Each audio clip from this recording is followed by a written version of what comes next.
evening, ladies and gentlemen. Welcome to the Dracut Connection.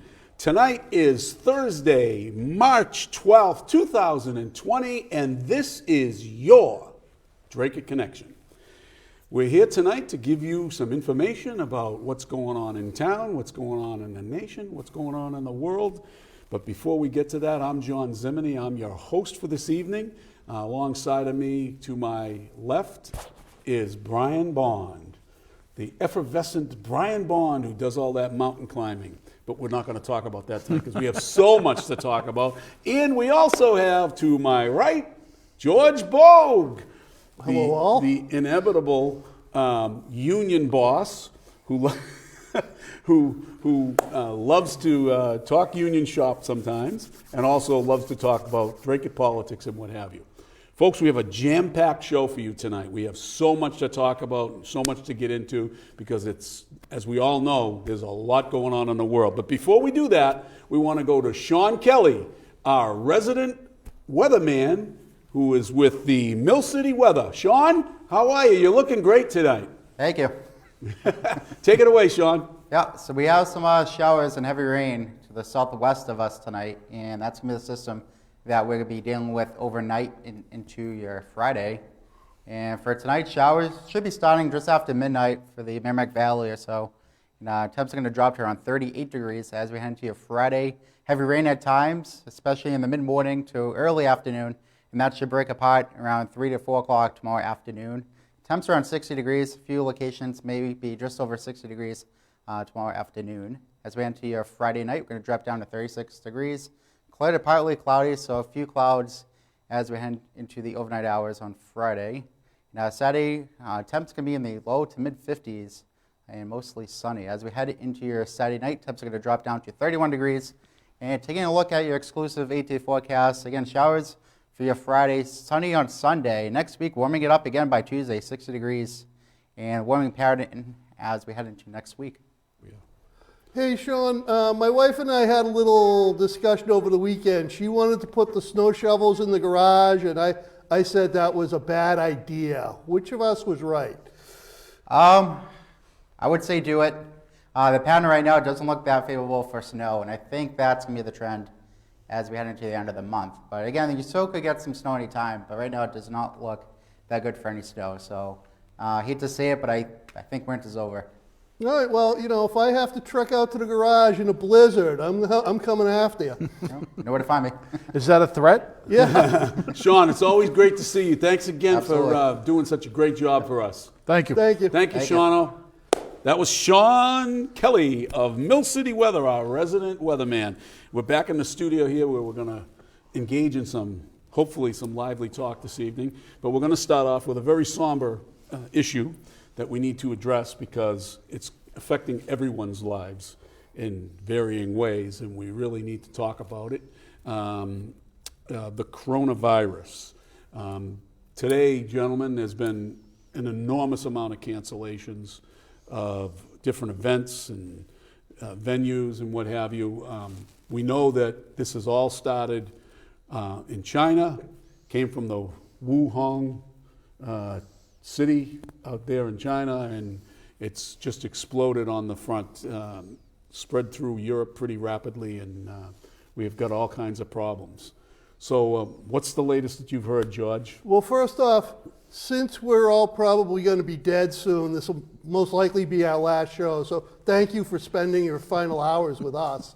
No, I mean, the NBA shut down, NHL, Major League Baseball. I think the NCAA is still going on, but they're doing it in empty arenas. So I know we talked about it earlier, I've been pretty much spending the last 2 days on it at work as far as, there's a labor relations issue. People are like, do I get paid? Am I coming to work? Am I not going to work? If my kids are not going to school, what am I doing? So it's a mess, and, I almost feel bad for the administration at the university because, they're basically making it up as it comes along, But, that being said, they're not giving out a lot of information, and that's, that seems to be the biggest issue is no one knows what's going on. No one's telling them what to do. Bernie Sanders is saying we may have many people die as died in World War II. 400,000 people. Yeah, so, I mean,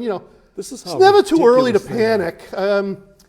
As a matter of fact, I guess not only can you not get masks, now you can't get like sanitary wipes, bleach, all these things. Toilet paper. But I am right after the show. I'm going to race out and load up on beer, so I'm all set. Oh, yeah, that's... Not Corona though. No No Corona. Corona? Sam Oh, Adams, boy. Harpoon, no Corona.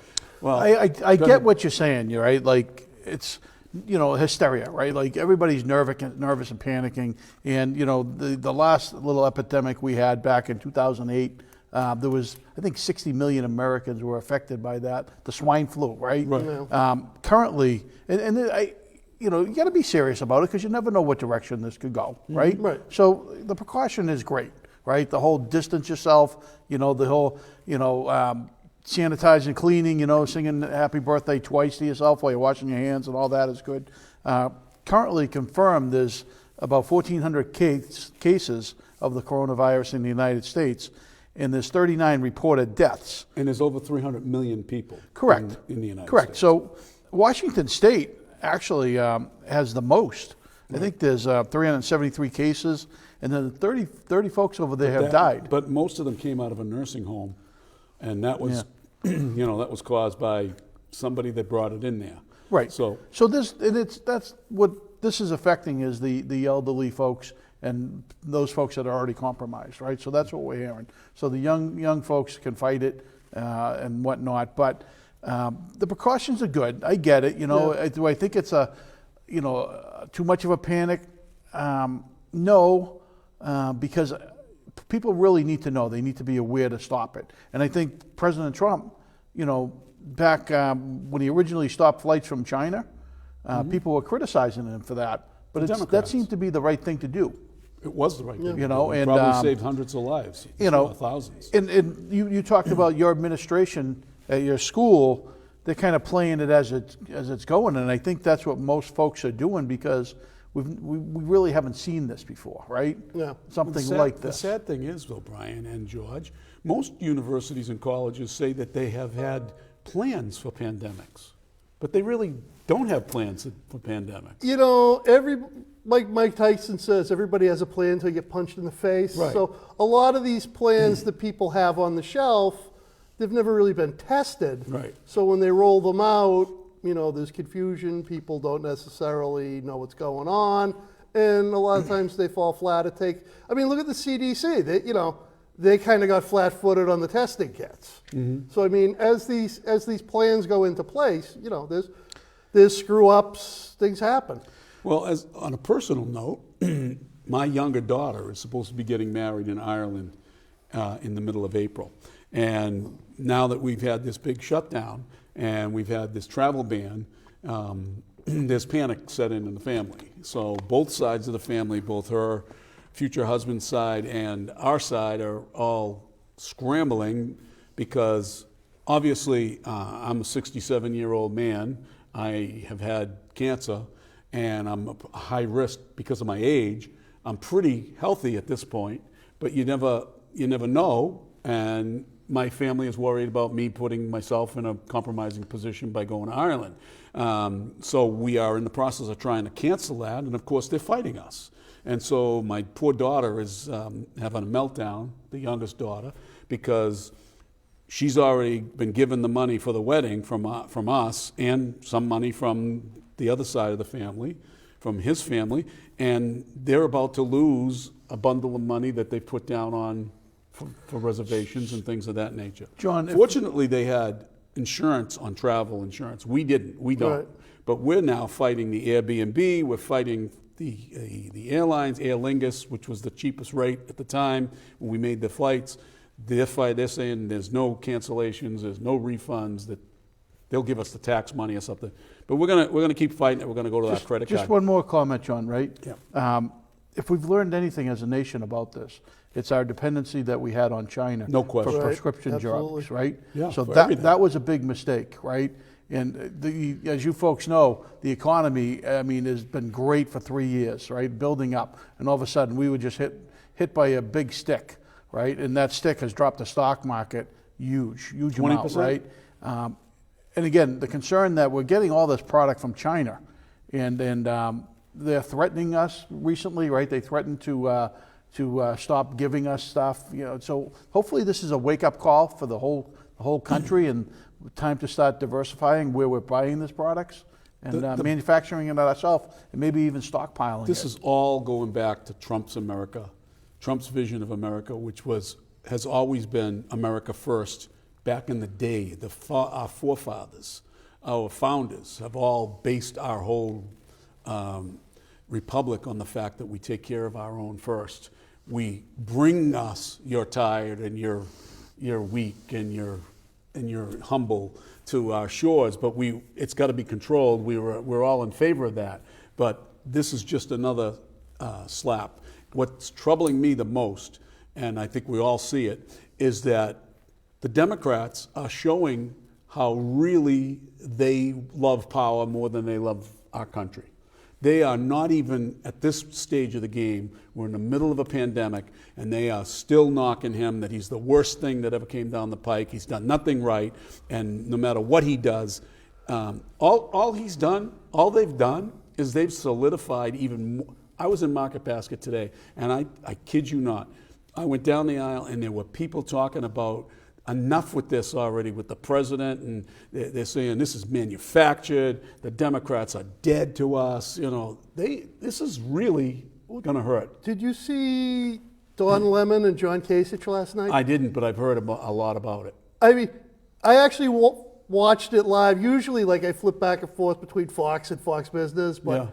I wanted to see how the Looney Tunes were responding to Trump. So, John Kasich, who, hates Trump, Hates him. was actually saying nice things about him, and Don Lemon just got in his face. And Kasich actually pushed back. So it was about 5-6 minutes. It's, if you get a chance, you might want to Google it. It's really, really good TV. I will. I'll definitely Google it. I actually posted it on my Facebook page. So if you go to my page, Oh, you okay. can find I'll it. do Speaking of, this is what I wanted to ask you on the air. Why do you have a picture, your profile picture is Bernie Sanders?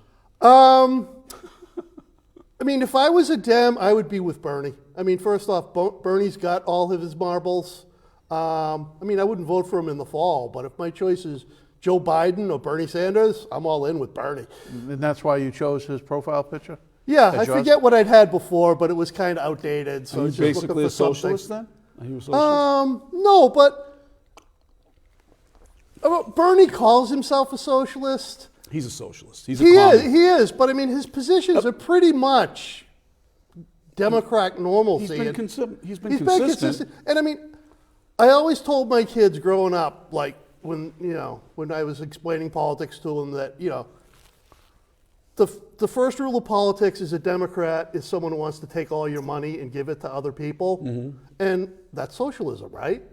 As I say, Bernie's just more open about it, and he was doing fine until he started talking about Castro. But when he was just sticking to the socialism, he was doing fine. But you do realize that the Republicans were that party before, when John Kennedy was alive? Because Kennedy really was the guy who was not looking to take your money. Right, He was but- looking to give it back. And the Eisenhower and all those guys, they were looking to take your money. And it flipped. Yeah, It just no, I flipped mean, around. I started following it in the 70s. So since I've been following it, the Flower Democrats child. are pretty He's a much flower socialists. John, what's with these empty seats? What's the deal here? Okay, well, we got one empty seat because we got a guest coming on, a candidate, and we have another empty seat for anyone else that wants to come in and join us. Particularly, we're hoping maybe a candidate or two that might have some guts to come in later in the show after we get through talking about Corona. But I just want to wrap up the Corona part by saying it is a time to be aware. It is a time for us to all be very vigilant. Wash your hands.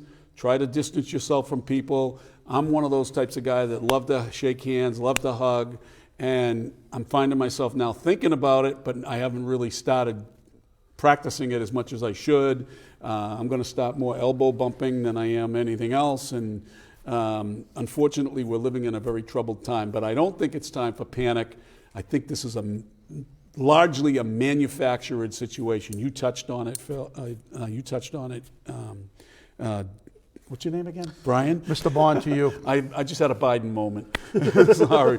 But we need to be vigilant. We need to be keep it aware of us, keep it aware. But I really think that this is really blown out of Yeah, proportion. and it's prudent to go out and buy some canned goods and stuff like that in case you're stuck in the house for a week or so. But don't go out and buy like every gallon of milk, every loaf of bread. Toilet paper. Everybody's taking Too late the for toilet that. paper. Yeah, Too late for that. I was in Market Basket about 2 hours ago, and shelves are literally empty. yeah. John, we So, got a really big show tonight. We're going to here. move on, and we're going to move on, and we're going to give you a little bit of an opening to our show, to the second segment of our show, which is we're going to talk about to a special guest candidate, Philip Tebow, and Ron's going to run that little. Video. I've got a video here, so Go Ron, for it. we're going to pull this up. Just give me a minute to get it set up here, folks. Oh, oh. Moderns. Ron, you ready to get this thing rolling? Here we go. Here we go.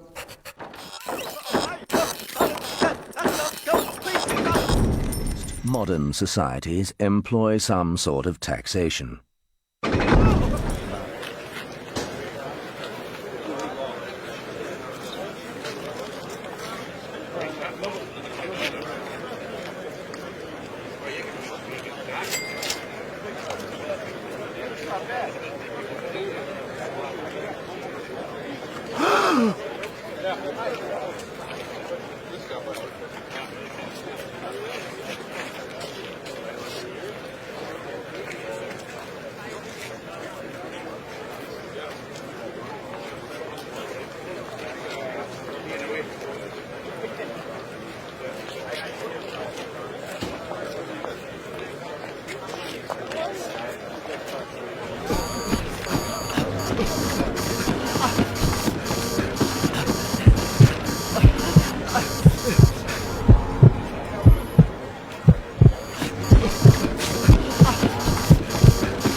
So we're back, folks, and I wanted to just give you a couple of.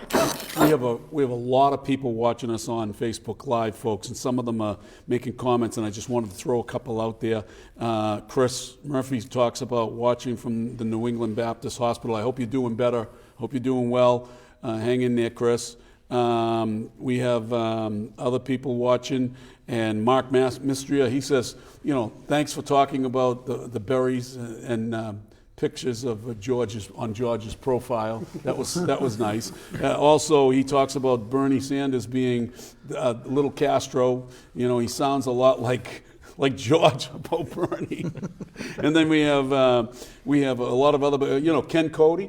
He's out there. He's living. He's out in Michigan. He's He's in a former Michigan Dracut right guy, now, but yeah. he's a former Dracut guy, and he's telling us that the news media, we're worldwide people. We are international now. We're all over the place. And he's saying that the media has a pea brain population, all hyped up and paranoid over something that, like you said, N1, S1, whatever it is, the SARS was 60 million people got infected, 300,000 were hospitalized, 13,000 died or something like that.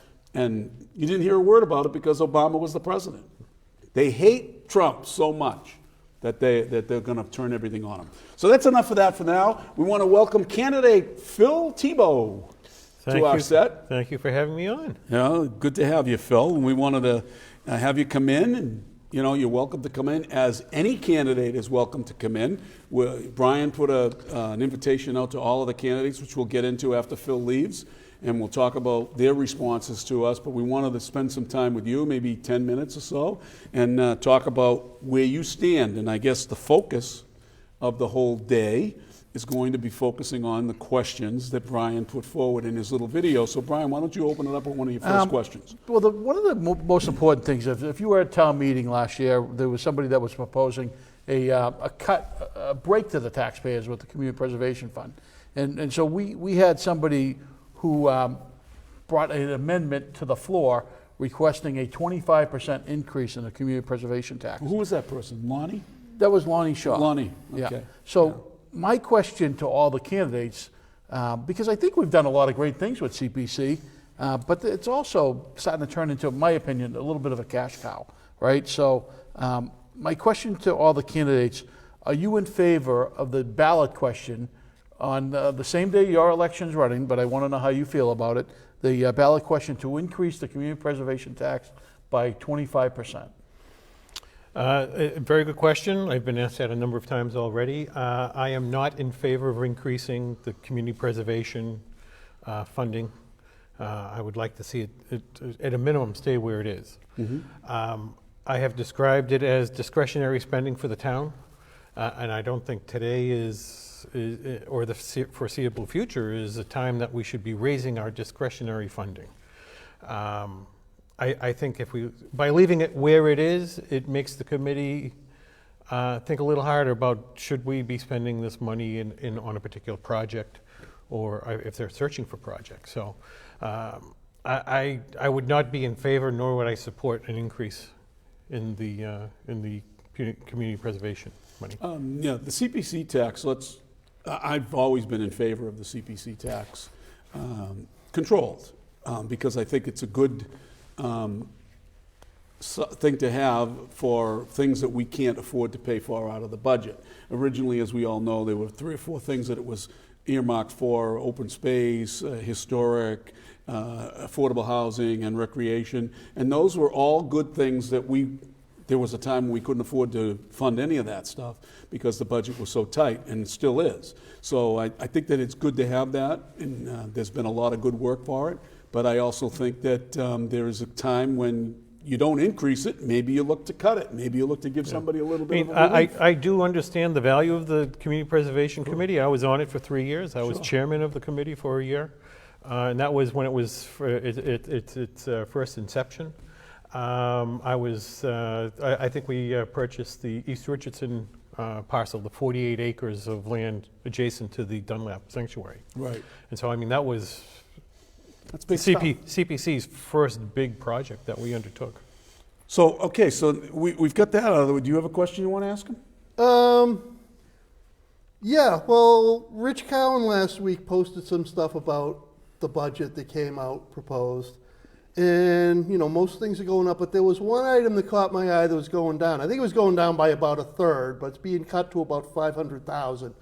The stormwater expense. So, I thought this was a big deal. So I looked at this and I'm thinking, well, they're going to cut the budget, so maybe it's not as expensive as we originally thought, or would they possibly have another source in mind so that they're going to cut what was in the budget? So, the cynic in me thinks maybe they're planning the stormwater fee again. What do you think about that? That's one of the questions that we asked.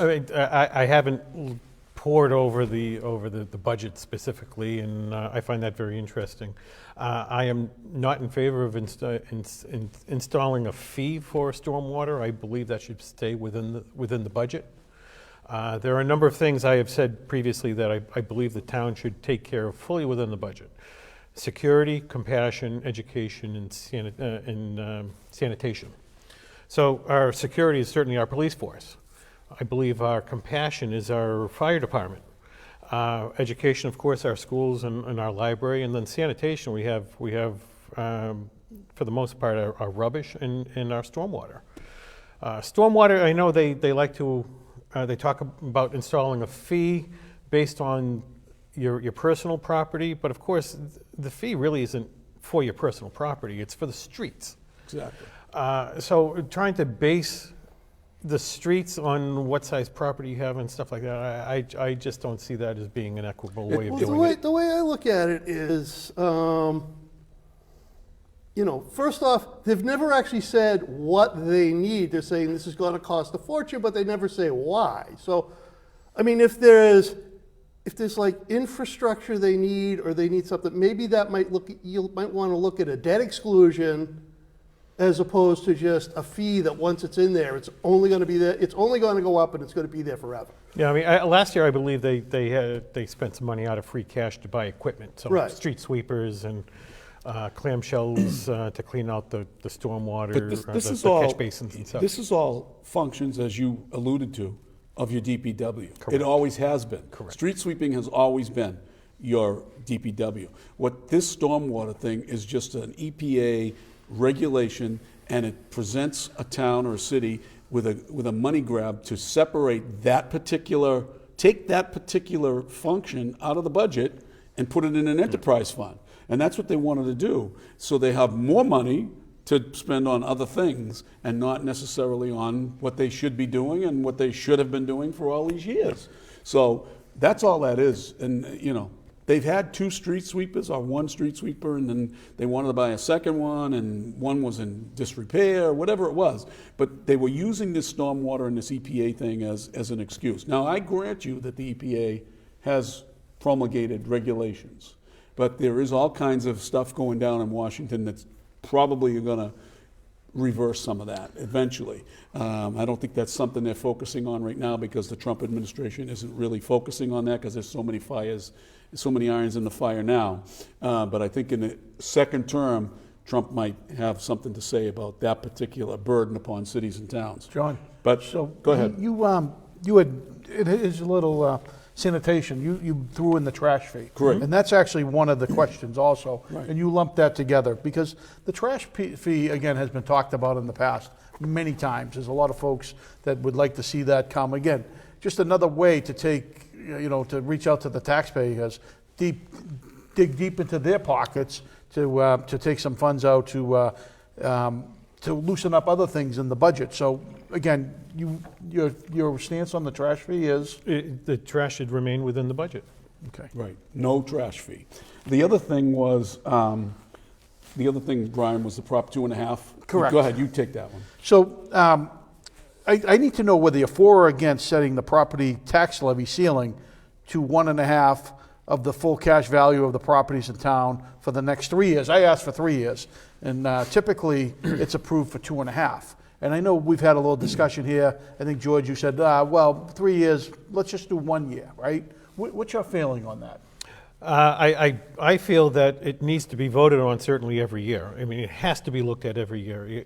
The selectmen need to be cognizant of what the budget is containing and how much it affects the bottom line for the citizens. Would you agree that the selectmen, through the budgetary process and the town manager, has deferred that vote to town meeting by saying, well, they approve it at town meeting without really taking a stand on it? So every year, the Board of Selectmen are actually in favor of whacking the taxpayers for 2.5% more somehow in taxes. I would probably liken it to them sleepwalking. I mean, Exactly. it's just, this is what we're doing. And again, not being cognizant of what the actions are.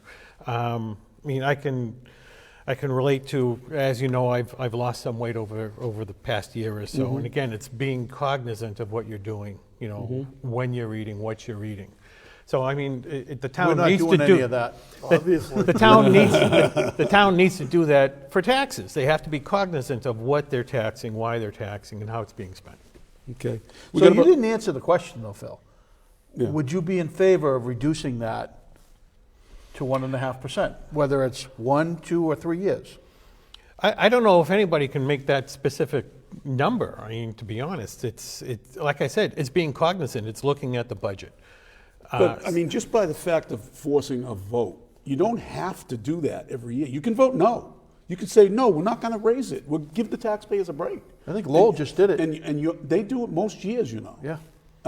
Worcester does it, that they don't whack them. Now, there is a little bit of an increase because of the way the levy goes, but they want to build up that levy limit. So they have a very high levy ceiling, Right. and they have excess levy, as it's referred to. Right, and that helps them That in helps what them way? tremendously. In a lot of borrowing efforts and things of that nature, because they always have that. And there's no wrong answers to these questions. No. It's just that we would like the folks to know, and of course we would like to know, but we'd like the folks that are viewing know where you stand on So I this. believe that if you're cognizant of how much is being, how it's being raised, and again, it's not sleepwalking, it's actually knowing that it's being raised, then you're more apt to say, we shouldn't be doing this. Right. Now, I have a question outside of that, but it does talk about, it is related to Prop 2.5, and we've been through in our town many Prop 2.5 overrides. some of them for debt exclusions, which are one-time expenditures and allegedly go away in a specific amount of time after the debt is paid. But it never seems to go away because there's always another debt exclusion that keeps on building up more debt, and we end up paying more. Well, John, I can tell you at our age, a 20-year debt exclusion is a lifetime. Right, exactly, exactly. But my biggest thing is, as a member of the Board of Selectmen, I chose on merit what I thought was needed, what we really needed. Like originally, I went for a new town hall to be put on a debt exclusion, and the people voted against it, and I agreed the next time we're not going to do it. If we're going to do it, we're going to do it without a debt exclusion, or we're going to do it a different way. And then also the high school, we voted to, build a new high school. I was part of that whole coalition to do it. But the one thing that I did, and my question to you and every other candidate will be, how do you feel about overrides for operating expenses? It's a very dangerous route to go. I mean, I believe we tried doing that 2 years ago, 3 years ago, and I have to admit, I thought the proposal that we're putting forward seemed reasonable, but it was voted down. So it's absolutely clear in Dracut. It should not be done, and it cannot be done. Right. So your vote, your stand on that is operational expenses. You would not. No, I think the best way is through economic growth. Right. I mean, there we need to look where the growth should be rather than letting it sprawl. Okay. The way our zoning bylaws are right now, it forces the developers into a sprawl. I think we need to take a look at our zoning bylaws, get them fashioned so we can start creating dense downtown areas where we can start putting high-valued businesses and residential mixed use and really develop that economic base and leave the open space open. So we got a couple more minutes to go, and I just wanted to touch on the town manager's process. And you were an integral part of that as being the chairman. Give us a little bit of enlightenment about the 4 candidates that are coming forward.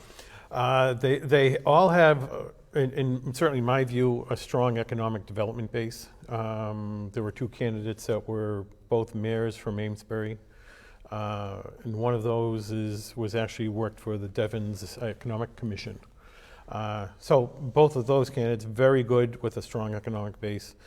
Mark Haddad out of Groton, I thought also had a good, strong background with economics and a good town manager basis.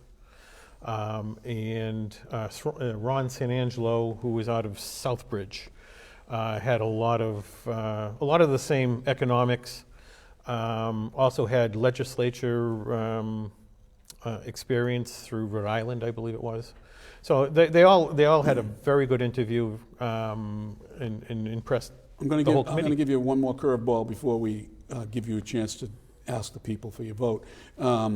There is talk out there that the committee did not do any Google searches on them to find out if there was any background problems in some of them or if there were any lawsuits. And there's a lot of talk around town that a couple of the candidates have had that. And is there a reason why you didn't do that? And enlighten us as to why you didn't. The Collins Center actually asked us not to do that because, of course, as you know, everything you see on Google is what's on Google. Right. I can tell you for certain that anything that was being brought up in the paper was brought up during the committee hearings, during the interviews.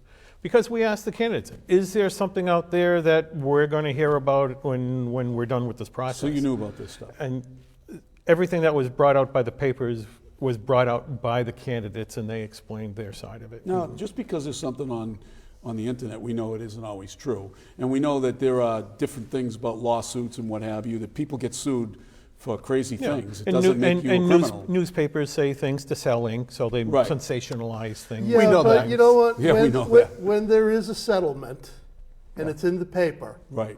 that's relevant. I mean, I do HR stuff. Yeah. I mean, these are things that factor in decisions. Yeah, yeah.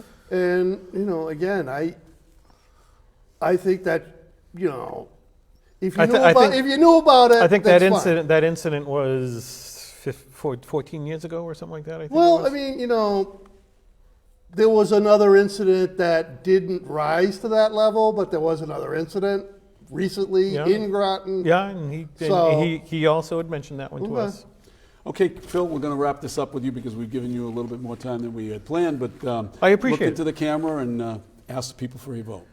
Thank you. My name is Philip Tebow. I'm running for selectman. I hope I can have one of your votes on May 4th, and I would really appreciate the vote and the ability to serve you. Thank you. Folks, we're gonna move on to the next subject, and we're gonna talk about other candidates. So Phil's gonna step away. So at this point, I just wanted to go over with you, the audience, and my two co-hosts, the list of names of people who are currently on the list who have pulled papers, and I'll explain whether they have returned them or not. Allison Janess has pulled papers, and she returned them, and she signed that she would accept the position and go on the ballot. She is certified. Heather Santiago Hutchins, she has also pulled the papers and she has also returned them, and she is going to be officially on the ballot. Mark Pease, and he has done the same thing. Philip Tebow has done the same thing. And as of this afternoon, you got this list, Brian? I picked it up right after lunch, so, So, 1 o'clock-ish. As of 1 o'clock this afternoon, Joseph M. Espinola III, he pulled papers on February 24th, but has not yet returned the papers, as well as John Joyce, who pulled papers on the 27th, and he has not returned the papers yet. So we're going And to. how many signatures do you need? I think it's 50. It's 50. but Right, you'd they like to get typically say get 75. 75. Yeah. Yep. Just to cover yourself. Yep. So let's just talk about this for a minute. We had Phil Tebow, who is admittedly a friend. He's been a confidant of many of us. He's been a co-host here. But we do not treat Phil any differently than we treat each other. We beat people up. We beat ourselves up. And I think we've beat up Phil over the past couple of weeks on one issue. Well, I don't know. I haven't beaten up Phil. I haven't been asked my opinion on some things, so I haven't given it to him. So I mean, if maybe he's thinking by my silence I'm beating him up, but Yeah, yeah. I Well, haven't. I've beat haven't him up done a it. little bit. I know you have. So, but we don't- that's not to say that I haven't beaten him up to friends like you. right, but And behind closed doors. the great thing is we can agree and disagree. Of course. And still be civil. Do right? you think any of us who sit on this panel or any of our circle of friends have agreed on 100% of everything we've done in our past or what we'll do in our future? No, we're not going to do that. I may not be happy with something you do, George, or say, but I mean, I still consider you a friend. My wife is never happy with what I say. That's true. Mine recently isn't very happy with me either, but that's fine. That's for another subject. But what I really want to get into is the fact that these candidates, other than Phil Tebow, who has shown the testicular fortitude to come on here and face the camera, face people who he knows is going to be now opposed to him or question him because he's taken a stand on issues that are important to the taxpayer, right? Now, who are the candidates that you have reached out to? So, John, if I can get into it first, Sure. what I did was I had sent out a message to the folks, and but first I want to give a big thanks to the thousands of folks who watch the show and follow us on Facebook. Right, we do our best to provide the residents, taxpayers, and yes, you, the voter, a lively debate on Dracut's future and what issues we're facing. Right, that's kind of our goal here. Right, we want to let the folks know what's going on and who stands where, right? Lonnie and his gang of thugs would have you think that we want to beat everybody up just to beat them up. We're going to point out the shenanigans that We are. we see Absolutely. in the wrongdoing that they're doing. We're going to point it out because they shouldn't be doing it, and people need to know. But so my letter was, I congratulated all the candidates for running and taking that step, and I invited them on the show. It was a very, it was the message was to, hey, come on and speak to our viewers. It was not going to be a get you or anything like that. And so I did receive several. So I reached out to Heather, I reached out to Allison, I reached out to Joe, Mark Pease, and of course Phil Tebow. And I received some encouraging replies and the desire for some of them to come on the show. and asked for the support of the viewers. This was back in February. This was back in February, might have been even in January. Yep. And, some of the folks, like Heather said, she wasn't, Heather Santiago Hutchinson, said she was just in the organization stage of it, and she would get back to me with a date that She led you to believe she would come on. Yeah, she led me to believe she would come on, and I had no reason to think that she wouldn't. And then a couple of weeks ago, I reached out to her and I said, hey, how's this date work for you? And she said, well, I got a zoning board meeting. Strung you along. I got a zoning board meeting, but we'll do something. We'll get on the show. And Yeah. and so then just recently, I reached out to her again, and she gave me a message. She said, first she didn't reply right away, and she says, thanks for your messaging. I'm not available to come on your show. Best regards. Period. Okay. That's also after she's already been on a couple of other media shows. Correct, right? Or at least Now, one. Mark Pease, what he had stated to me was that I called up Mark, and Mark I've been friendly with. Mark's the chairman of the planning board. I was a former chairman of the planning board. We've always got along well. He signed my nomination papers last year, and he was on Warren's show, and I think he said at the time that he would support the 25% increase. And then when they talked about the stormwater fee, he said he would be in favor of that. And then they went to intermission, and when he came back, he kind of must have had a chat with Warren. Said, Lonnie told him how it is. Yeah. He told him and how it's going to be. Well, I might not, right? And so I said, Mark, why don't you come on the show? And he said to me, and this is after being on there, he says, I think I'm going to go in another direction. I'm going to do my own show on Dracut Access TV, which I think is great, right? Yep. He'll do his, meet the candidate or whatever he's going to do. But again, you folks that follow us, and John, we go to the store. We're at Hannaford's, the Woolworths, wherever we're walking around the community, and people will come up to us and they'll say, hey, I watch your show. I really like, to be informed what's going on. I like to hear what's really going on. Keep up the good work. We got lots of folks, thousands of folks that follow us on Dracut Access TV and on Facebook. And so he's looking to go in another avenue, so he's going back to CAP and doing his own, but he won't come on the show. Evidently, he doesn't need the vote of the folks that view. I always figure that if you're a candidate, you want to reach as many people as possible. Right. But apparently, they figure the people in this audience won't vote for them. I don't know, or they just, they're afraid we're going to be mean to them and they can't handle it. Well, I want to ask them the same. Yeah, like I go back to last night. Don Lemon's giving Kasich grief. Kasich came right back after him. Looked pretty impressive, actually. And I'm not a big Kasich fan, but I thought he looked really good standing up for himself. Now, Joe Espinola, he's a friend of yours. He's a friend of mine. He supported me when I ran for selectman. He held signs for me. He did a lot of things for me, and I get that. And we've been having a go back and forth on our Facebook page about him not coming on the show. And in so many words, I've told him that he doesn't have the nerve or the testicular fortitude to come here, not because I think he's afraid of answering our questions, but I have to think that he's afraid to get engaged in a conversation with us because he might look bad. But he doesn't want to go on the record. But he goes on. He doesn't. Yeah, right. But he keeps putting little snide remarks on there like, well, you can get that information by looking up the last town meeting. I've already made my issues. That's not what a candidate should be doing, in my opinion. Now, he's the candidate. He can run his campaign whatever way he wants. But if he doesn't want to come on the show, and he's more or less, he's told you he's not coming on the show because of Phil Tebow, because he's afraid that Phil Tebow, we're swaying to Phil Tebow. Or it was at one time that either one of us might run. We have 2 votes. We're voters. And we have over 3,000 people that watch our show on a consistent basis, that look at your videos and the videos that we produce and the things that we put on there and our posts. But Joe Espinal wants to be liked by the other side, so to speak, and he's mad that I told him that he's being controlled by the bully, and he is.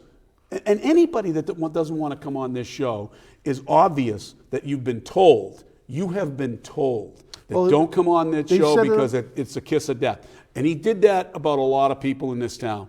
So now you're telling the 2,000 or 3,000 people that watch our show and listen to us for advice, may not always follow it, may not agree with us all the time, but you're telling them to go to hell. And you're telling us that you don't want our vote. You don't need our vote. We get that. We're not afraid of that. But come on the show. We have an open mic. Come on the show, answer the questions. You want to avoid it? I think, look at Allison, at least Allison Janess told you she's not coming on the show. Yeah. She claims she's going to be above the fray. And she also told Lonnie that she's not going on that show. And so far, she's held to it. But she is advertising on the other show. And what I say is, sit down, Allison, and make a video, and we'll show it on this show. Do that if you don't want to sit here and, John, be, be on the show with us. My little beef with Allison, I had a great talk with her, and is that she's also, and I know she's out pounding doors because she was at my door today, right? She left. Unfortunately, I wish I would have been there. I would have Facebook Live. We would have got her on the show. But she hasn't answered the questions, right? And folks, that's what it is, right? We want to know where they stand on the 25% increase in the community preservation tax. We want to know if they're in favor of implementing a stormwater fee. We want to know if they want to bring on a trash fee, and would they consider not raising the levy 2.5%, right? So if they answer these questions, this is probably what they'll do in their 3-year term. And if they're afraid to tell you, the voter, then they probably will do those things. Brian, who was the catalyst to stop the stormwater fee? Well, this group. The Dracut Connection, and you. Right.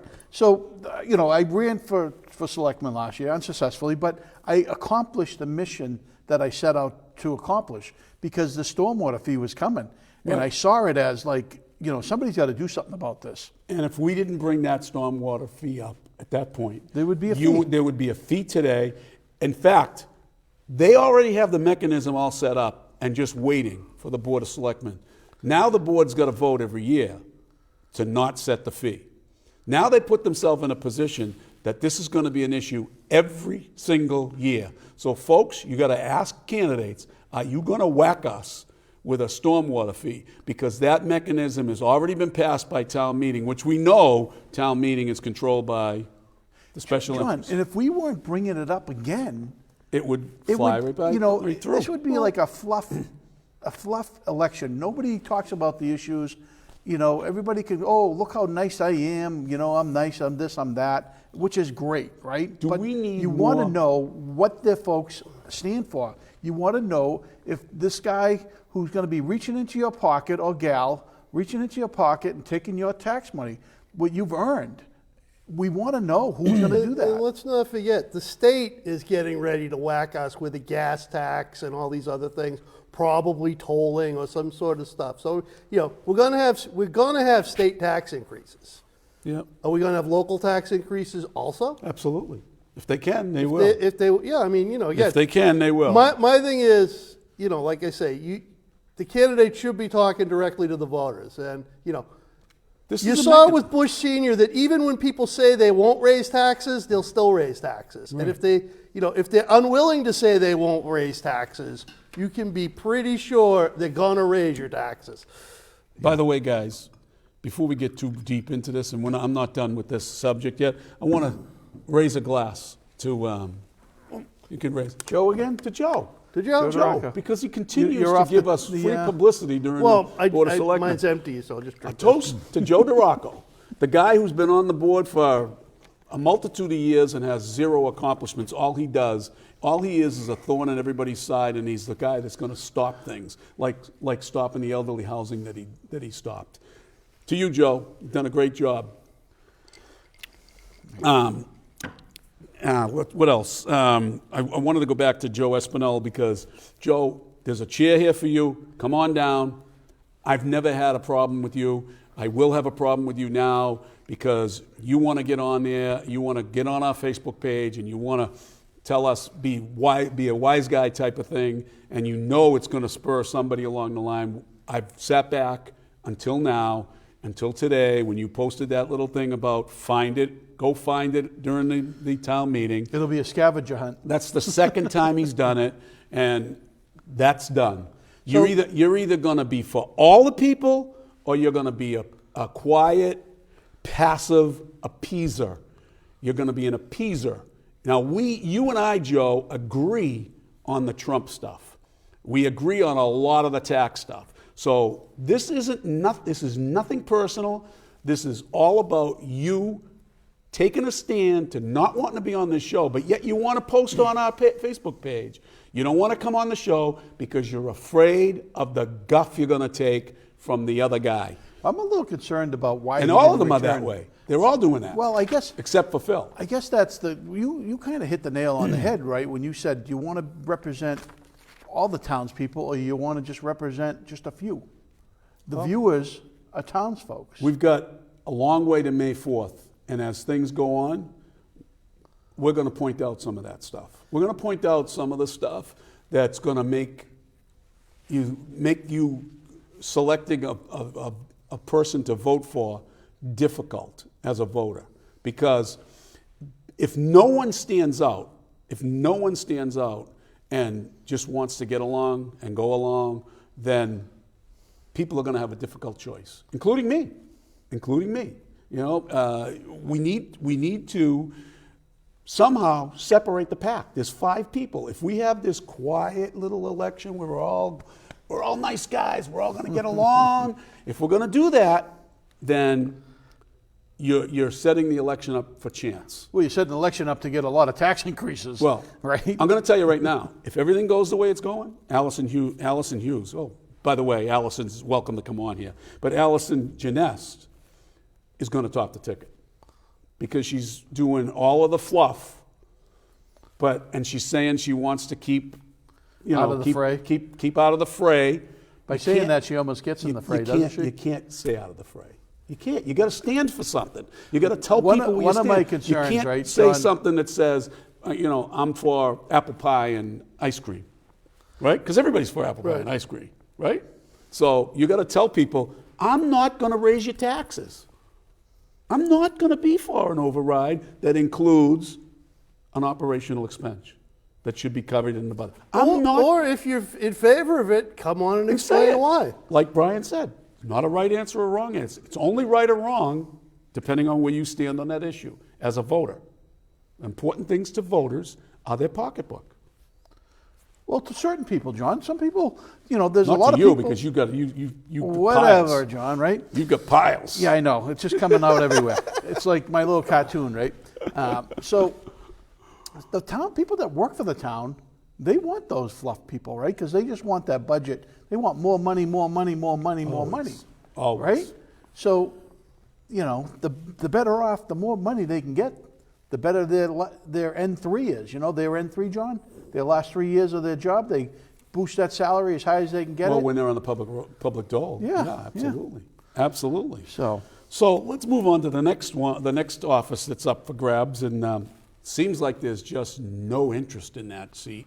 And it's a single seat, which is a treasured seat when you're running on a board of 5, and when you have two elected each year, and that one seat is this one coming up, and that's Renee Young is running for that. That's a school committee? That's a school committee Yeah. seat. So Renee Young, have you reached out to her? no, I haven't. So we should reach out to her and see if she wants to come on, talk about stuff. There's some serious stuff in that budget. For those of you that don't realize, the budget through the state formula, the revision of the state formula, which a multitude of people on our school committee, our current school committee, and people in the town wanted the state and the legislature to revisit the formula and how it is made up.